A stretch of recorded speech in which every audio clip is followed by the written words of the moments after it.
Hi, everyone. Who's online? All right.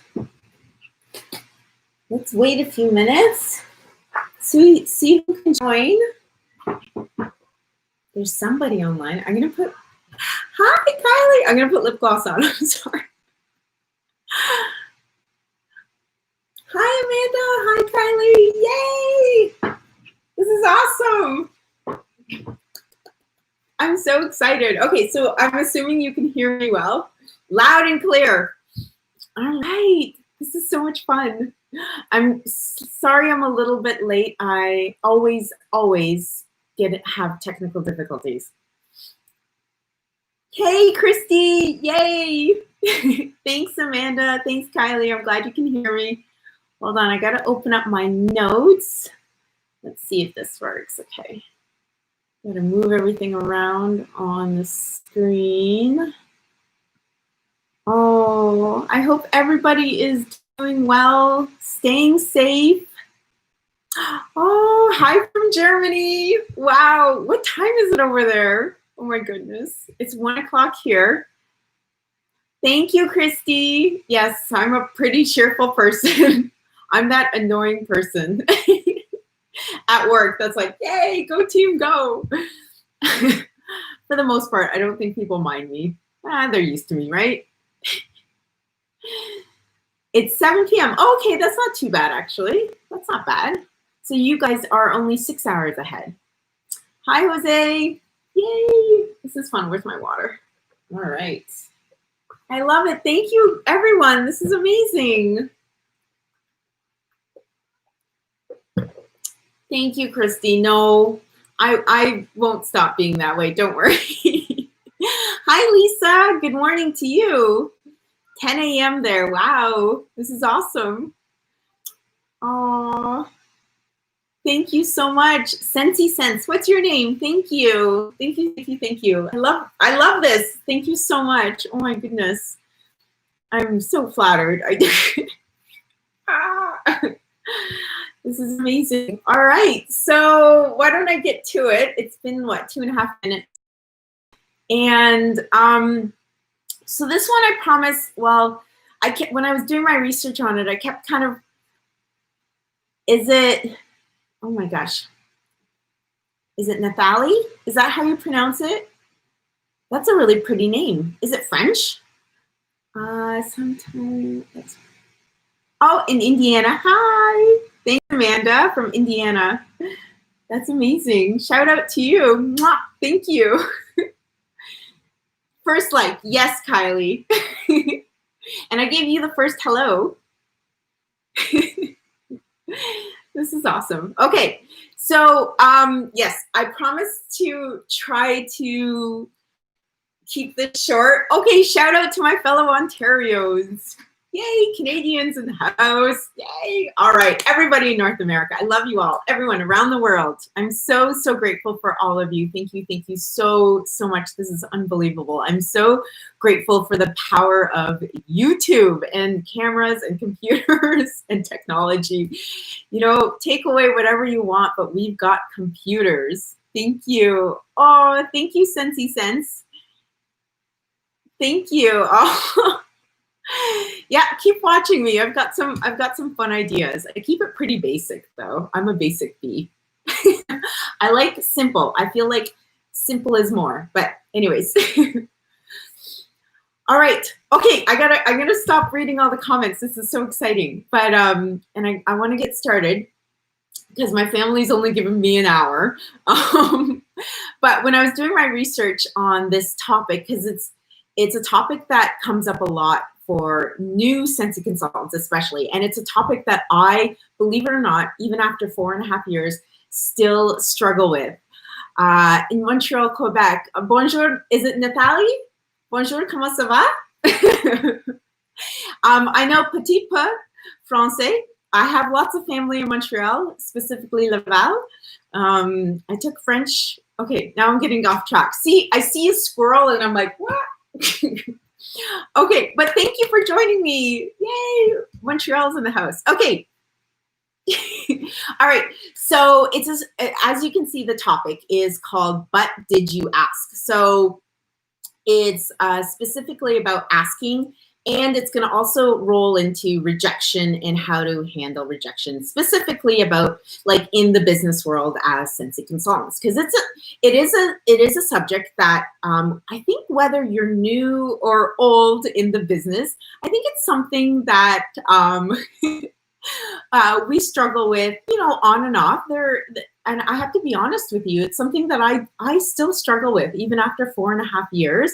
It is one of my insecurities, and even though like I hide behind the screen of text messaging that question, it's still something I struggle with. So I thought we could talk about it. It was something that I've thought about for the past few months to bring it up, and then I was really, really inspired by I follow Pastor Steve Furtick on, Furtick on Instagram and YouTube. And anyways, he's an amazing pastor at Elevation Church, and I think it's in North Carolina. I'm so sorry. I'm not sure exactly where it is, but he presents really, really, really beautiful sermons and really inspirational ones. So it was funny that I was thinking of how I can talk about getting the courage to ask your customers, or asking people for help, or asking them about the business, or selling. And then I heard this sermon and I was like, oh, this is like a sign. I was like, okay, so I'm just going to open up by some of the things that he mentioned in his sermon. So his sermon was inspired by the Bible passage from John 6:35, and this is just in point form information for you, and then I'm going to elaborate more going down when it gets into stuff that I actually want to talk about and research. But it says like you have to ask the question. If you want to share your business or share your life or share your journey, and this is not just in the business world, you understand it's in all aspects of life. If you're in a career that you feel you deserve a raise, or you feel like you need a break or a day off, you have to ask. When you ask the question, you activate something inside of you. You activate something at your customer's level, at a boss manager's level. You just activate that energy to kind of keep going, right? So, because you're hopefully asking an open-ended question. An open-ended question means it can't be answered with just a yes or a no. That means it's a closed-ended question. Open-ended question means the person who's receiving the question has to give you kind of an explanation, I guess. So it kind of opens up to conversation. It activates possibilities, opportunities, sales, right? Another point that Steve pointed out was what keeps us from actually asking questions and activating ourselves is past rejections. And I will get into rejections a little bit down the line. But those rejections are so deeply rooted in us that we assume we're just going to keep getting rejected. And it's kind of sad, but in a way it's a little bit normal, right? Like if you've been rejected in the past, whether it's one time, two times, a dozen times, or if you've always gotten that answer, no. Like think about babies, or toddlers. Don't do that. Nope, don't touch. Don't do this. No. Everything is no.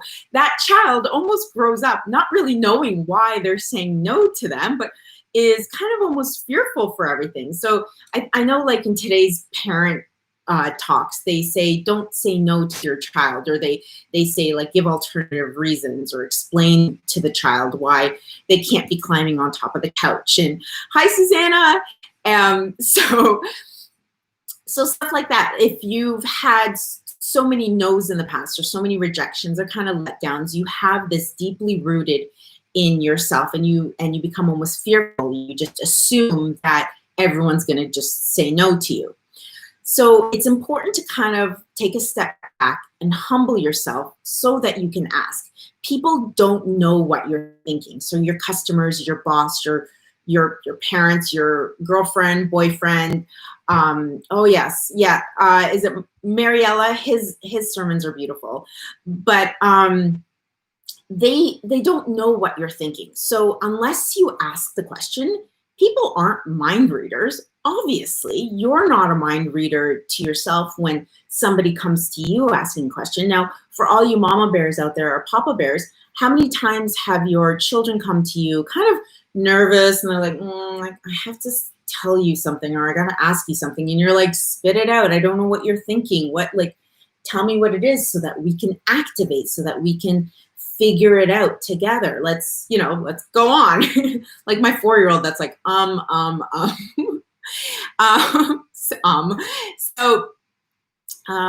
yeah. So Steve also mentioned, when you hear the word no, don't think no as failure. Think next. What's that song? Ariana Grande. Thank you, next. Yeah, no equals next. N. That's how I kind of looked at it. When he mentioned it in his sermon, I was like, I was totally blown away. This was it was just perfect timing. I feel like it was just meant to be. Also, if you stop whenever the person says no to you, or whenever you get rejected, you're missing out on possible opportunities, not just with that person, but with other opportunities with other people. So you have to ask yourself, did you ask the question? If you knew what was in you, you would ask. You have to believe in yourself. And so that's kind of the gist of what Steve shared in his passage or his sermon. I wish I wrote down which exact sermon it was to share it with you. It was a little while ago that I listened to it, but it was beautiful. Sorry.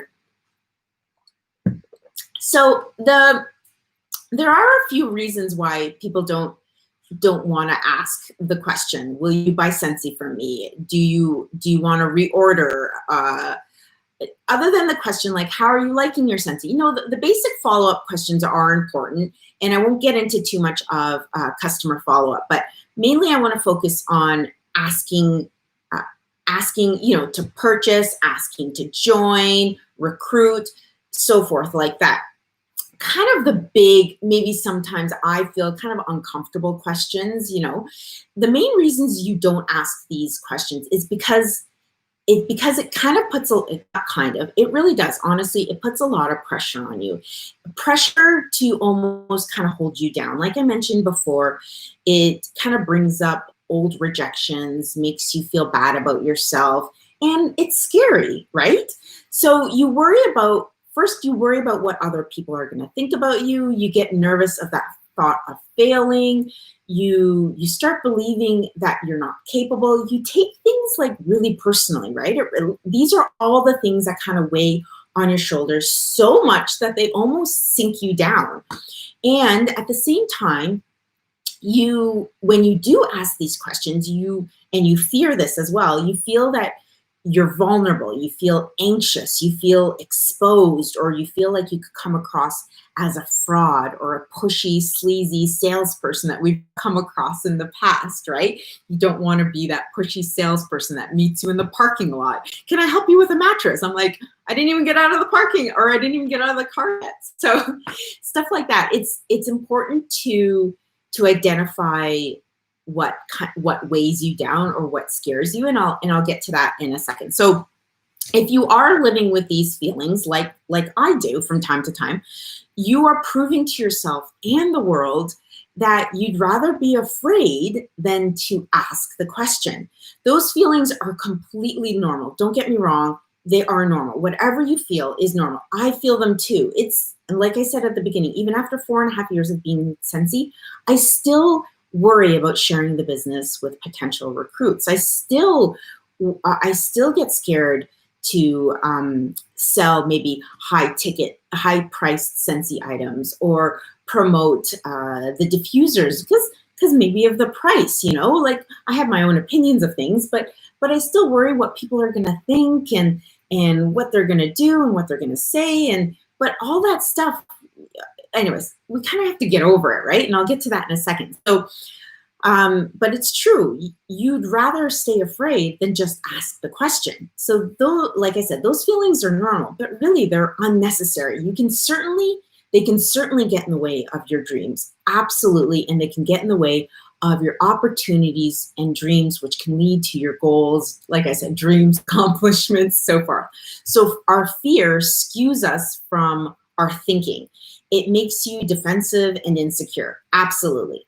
So we're gonna talk about some strategies that can help conquer those fears, perhaps, or those insecurities of asking those big questions.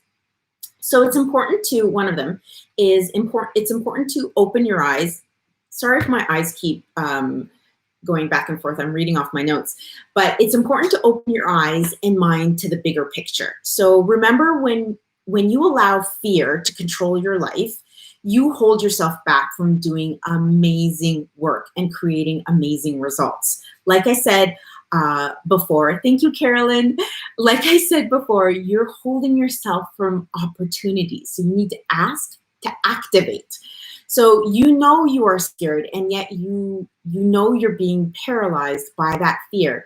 It isn't efficient or effective for your business. So even though you may know that it's affecting your business, you sometimes allow it to affect your business. So the better strategy is to let your guard down and just ask. Yes, Annie, it's easier said than done. I'm just gonna go a little direction here on YouTube. I may come across as like a super confident person. I'm not. I'm pretty reserved. I'm pretty quiet. I like to consider myself a social introvert, whatever, if there's like a formal name for that. But like I said, I do struggle with a lot of things, such as approaching people for business, for sales. It's just something that I've dealt with my whole Scentsy career, and you know, it's something I'm working on all the time. And even when I started doing my YouTube lives, I mentioned before that I'm so nervous. I get so nervous going live. I don't know why. I don't mind doing the regular YouTube videos where I film it. I don't even edit my videos. I film it and then I post it. I don't even care what silly words I say, or if I say things wrong, or if I drop something, or if the cat walks on my screen, or if the kids interrupt me. I don't care. But when I do live, for whatever reason, my mind goes crazy. My hands start moving. I'm not normally a hand talker, but it's just so funny how, for me personally, I change in different situations. So, thank you, Christy. What did you mention? Amen. I love Joyce Myers, who says, "Do it afraid. It's okay to be afraid, but do it afraid." Oh, I like that. I haven't heard of Joyce Myers. Can you share? Does she have a book? Can you share it? Because I love reading. I love like self-help books, especially. All right, so let's move on. So the second point is face your fear. Write down what triggers your fear and how it holds you back. Be honest with yourself. It's honestly such a powerful tool when you can see things written down in front of you on a piece of paper. So it doesn't necessarily have to, like I said, I mentioned Scentsy a lot, but this could be like your own personal life as well, or like in a relationship, or a career, or whatever. Write down what your fear is of that specific situation. So say you have a Scentsy home party or a vendor event that you signed up for next month or next week or whatever, but you're terrified, your anxieties are through the roof. Sit down, take a breath, shut the door, put the kids to bed and shut the door. Maybe pour yourself a little cocktail and write down what your fears are of that event. And then use it as like a little checklist. Check off as you work on those fears, or as you work on those insecurities, how you can make yourself stronger, how you can rebuild, how you can, how do I say this? I can't think. I didn't even write it down. I just write down points to say to you, and then I don't write down like the examples, because the examples are all in my head. Anyways, write it down, work on it, okay? I guess it kind of ties into the third point, is give yourself permission to be you. Don't try to be anyone else but you. If you're nervous, be nervous. Can you tell that I'm nervous? Not really. I can't stop smiling. My cheeks are sore. I can't stop using my hands. These are me being nervous. And that's okay, right? Because that is me. Take it or leave it. If it's annoying, just next, right? So remember, everyone possesses unique abilities. Discover what your unique abilities are and write them down. Write down your fears, write down your unique abilities. You might have some really, really cool Scentsy party ideas or some really neat giveaway prizes or some fun games, stuff like that. Write it down. You might be one of those amazing creative Scentsy sisters and brothers that are out there. Me, not so much, but that's okay. I embrace it. Do what makes you unique. And like myself, I try to embrace my uniqueness. The weird side, the nervous, anxious side, the silly TikTok dancing side. Embrace it and show it off, all right? Who cares what people think? All right, the fourth point is tap into your resources. You tap into the resources you have and find and ask for help when you need it. Oftentimes, people overlook the resources and support that they already have. Look around you and create a list of all the support and resources that you have in your life. Don't discuss them simply because they are familiar with you. So you all have Scentsy sisters and brothers. You all have amazing, say, VIP customers. Tap into those resources. Tap into your sponsor or your director or your superstar director, or into the amazing tools that Scentsy has for us on our workstation. Or like you're doing right now, tap into YouTube and search other consultants and what they have to say. You are already 3 steps ahead of the game by listening to and learning from other team members, other consultants, it doesn't even have to be Scentsy. I learned so much, I'm gonna be honest with you, in the past 4 years, not from Scentsy consultants. And that has nothing to do, and that's no disrespect to anybody. That is just the best way for me. That is just my uniqueness, is to think outside of the Scentsy clamshell. That, again, like I said, no disrespect. There's nothing wrong with it. Just, I've learned so much. Just open up your doors, right? Your doors are not limited to just Scentsy resources. There's so much out there. You can learn so much. Like I've mentioned before from other, I don't know if you follow me on Instagram, where I share amazing book reviews of the books that I've been currently reading. So I read books not just from businessmen or network marketing business people. I read books about nutritionists and meditation gurus and I like musicians. I read books about everybody and incorporate their information or their learning strategies or what worked for them. I try it too. So you do that also. Be open to learning. Like I've mentioned in one of my other Something Amazing videos, is be coachable, be open. Where was I? Okay, so, and then the fifth point is practice being yourself. So tap into those most familiar resources, like your close friends and family, and maybe your VIP customers or your best friends that are your VIP customers, and practice with them. If you're having difficult time, if one of your difficulties or insecurities is conversations about Scentsy, or hi Holly, thanks for joining us. If you're having difficulties with sharing the topic of Scentsy or sharing recruitment, stuff like that on how to get people to join, why don't you talk to somebody, like have a mock conversation with maybe your sister or your brother. Hi Ashley, thanks for joining us. Have a mock conversation with somebody that you're comfortable with, maybe your husband, your partner, your girlfriend, whoever, your kid, your cat. Talk to your cat or a plant. And just kind of, prepare some notes or what you want to say, and just like go back and forth with your friend and just, hey, can we get together tonight? There's some points I want to run through, and you never know, maybe they'll be interested in joining Scentsy. Who knows, right? Thanks, Holly. I love you too. Okay, so it's so important. Now, moving on from that, it's so important to understand rejection also, right? Because as much as we get the nerve or the courage, the bravery to ask the question, we also have to be prepared for the answer no. So there's the asking, and then there's the answer no. So you have to understand the fear of rejection and the courage to move on. So the fear of rejection is another biggie, if not the biggest biggie in the business, right? But getting to know is normal. It happens to everyone multiple times. In fact, it happened to me this morning. Yeah, it happened to me this morning, not last night. I don't know. My days and nights are all mixed in together. Over the course of anyone's career or anyone's month, year, it can happen so many times. Don't think of no as a failure. Remember, think of no as next. No equals next, okay?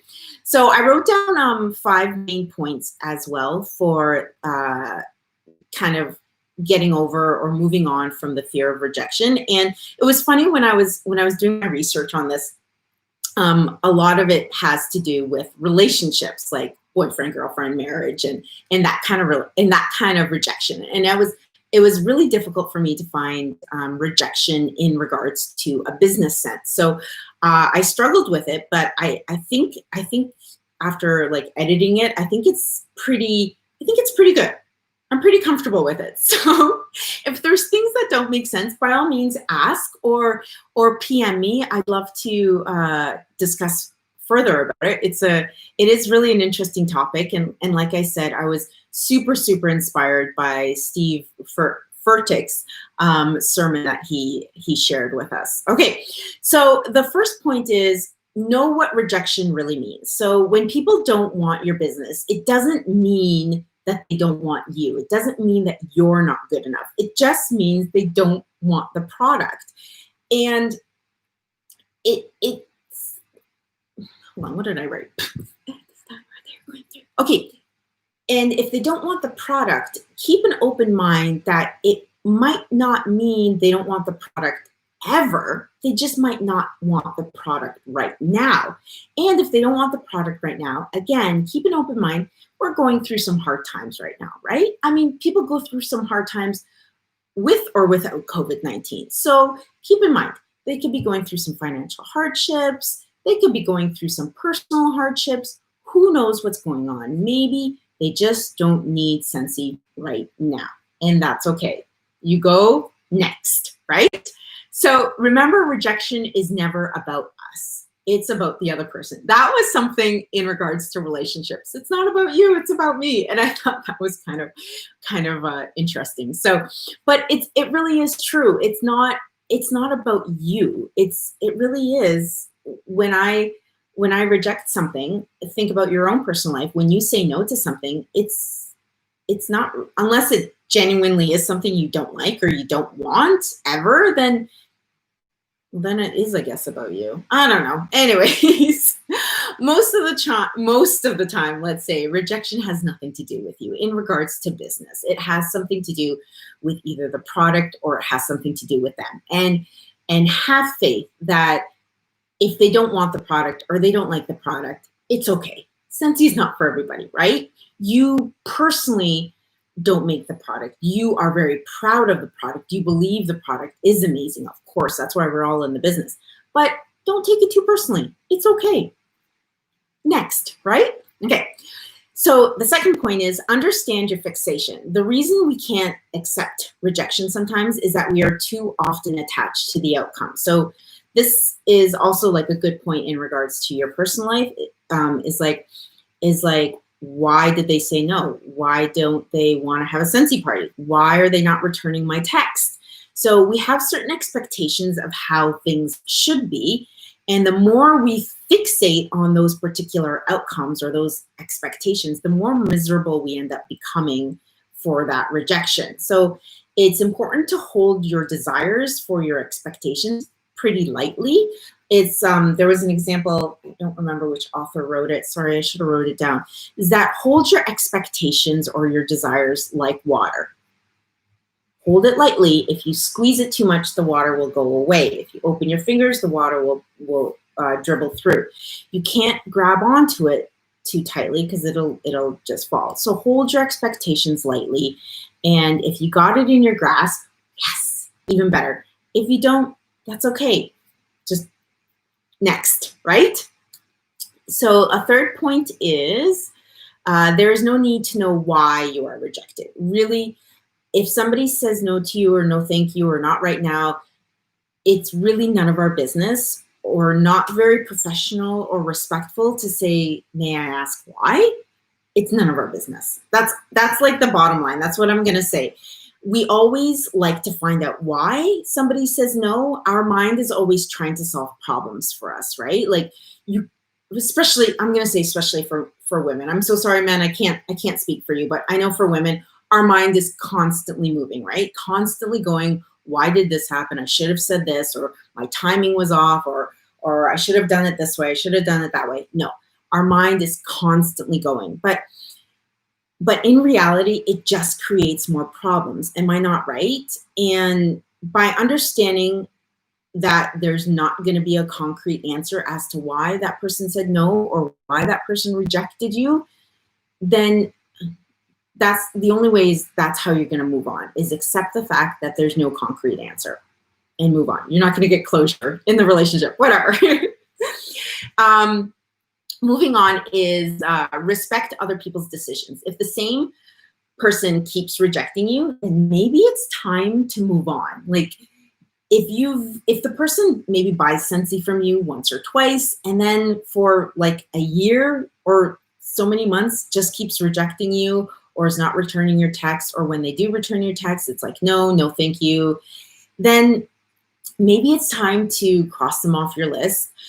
Stop trying. It doesn't look good on you. It almost may come across as desperate or begging. You need to know when to move on, kind of know when to stop.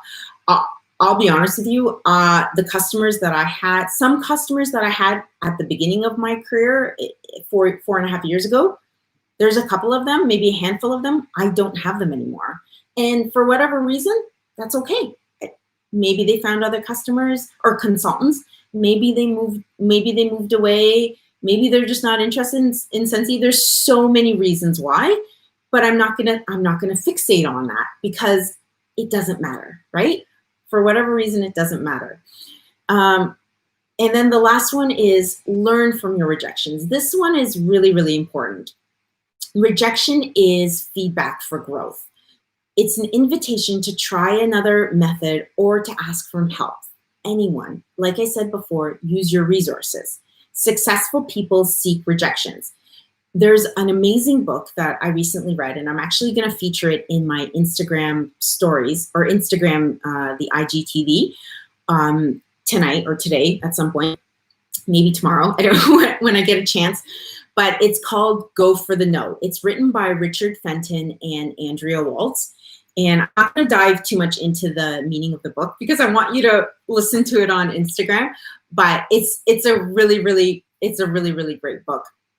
One thing you learn from this book is how to accept rejection. So you need to get so many no's before you get a yes, and that's okay. That's like the win, because every time you get a no, it's a plus for feedback. It's a plus. It's an invitation to grow from it. It's an invitation to change your way, your methods, or your way of thinking, or yeah. It's just try to look at it positively. Typical positive person. When I get a no, I'm like, okay, that's okay. Let's change it up. I like change. Let's try to do something else, right? I'm not going to change it up after every single no. I'll do a couple no's before I change it up, because maybe there's something that I'm doing. Maybe people don't like my silly texts or my photos, or my dances, but you know, eventually you need to look at yourself and be like, all right, I think I need to change it up. I think there's something else I need to try, another tactic I need to try. So it's a really, really good book if you do get a chance to pick it up from your local library or from Amazon. It's awesome. So I'm going to leave you with one point, and then if you guys have any, oh no, I still have a couple more. Oh my gosh, I forgot. Hold on. That's right, Jose. When you hear no, I want you to think next. So no equals next, N. I love that. So it's important to learn to accept that things don't always come our way or go according to what we have planned, right? So you got to accept that. Nothing ever goes your way. Don't be like my 4-year-old. If he doesn't get what he wants, he has a mental breakdown. And if you are like a 4-year-old, I'm sorry. Okay, the last one, this is the last point, is take a break. If you can't get over rejection or handle it, you need to take a break. In order to experience growth, you need to be ready for growth, and you need to be in a good state to receive growth. So you can't be closed-minded. You need to be coachable. Like one of my other videos, one of my other Something Amazing with Annie videos, is you need to be open-minded. You need to be coachable. You need to be able to grow.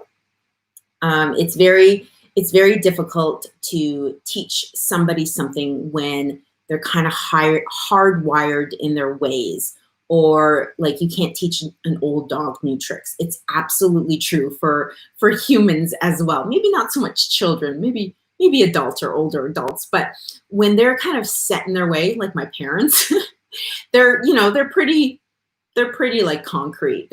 It's really, really hard to teach them new things or coach them or try to encourage them to even try new things. It's hard, but if you're in this business and you genuinely desire growth, then you need to bring down those walls. You need to open up yourself. You need to be vulnerable. You need to dare greatly, like Brené Brown's book. You just need to ask the question. So don't give rejection too much power, because then it'll take over your life, right? And don't be afraid to ask the question. And if you get no, you're gonna say next. That's it. All right. So thank you so much. Oh, I managed to keep it under an hour. This is good. 37 minutes. Does anybody have any questions to ask or anything to say?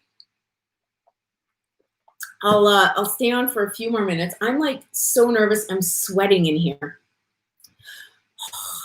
But that's one of my things. But anyways, I really, really just want to say to everybody who listened to me, I really, really appreciate, and I'm so, so grateful again for modern technology and this amazing gift that I can share with all of you. I hope you can take these little amazing words of wisdom and share them with your team, with your directors, your sponsors, with whomever, with your friends, with your brothers and sisters, but most of all, take it and share it with yourself, and listen to this over again if you need to. Go pick up a book called Daring Greatly by Brené Brown, and the book Go for the No by Andrea Waltz and Richard Fenton. They are both amazing books. I've said this before, I'm a huge fan. It started off kind of a guilty pleasure, and I almost used to be like ashamed of reading all the self-help books that I would read, but eventually I'm like, why am I so ashamed of reading these self-help books? I'm gonna freaking embrace it. These books are amazing, and believe me, it's made me who I am today. It takes work. Everything takes work, right? It takes work. If you want to be a certain way, if you want to look a certain way, if you want to act a certain way, if you want to learn how to do a cartwheel, or if you want to swim, ride a bike, you need to do the work, right? You need to practice. So try to be a good human and practice being a good human, right?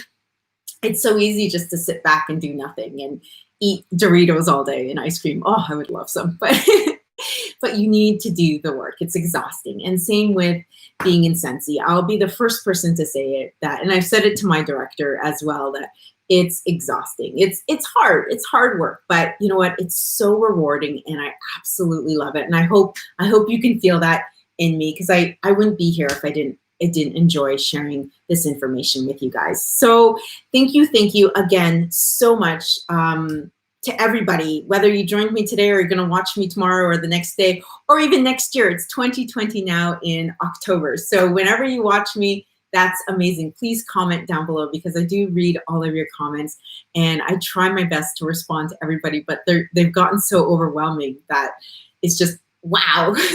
Thank you, Jose. Thank you so much, everybody. Thank you. So again, continue on with the positive comments. Let's pay it forward. Let's keep it going and have fun, be silly, be humble, be amazing, be safe, be kind to one another. And like I always say, be amazing, be you.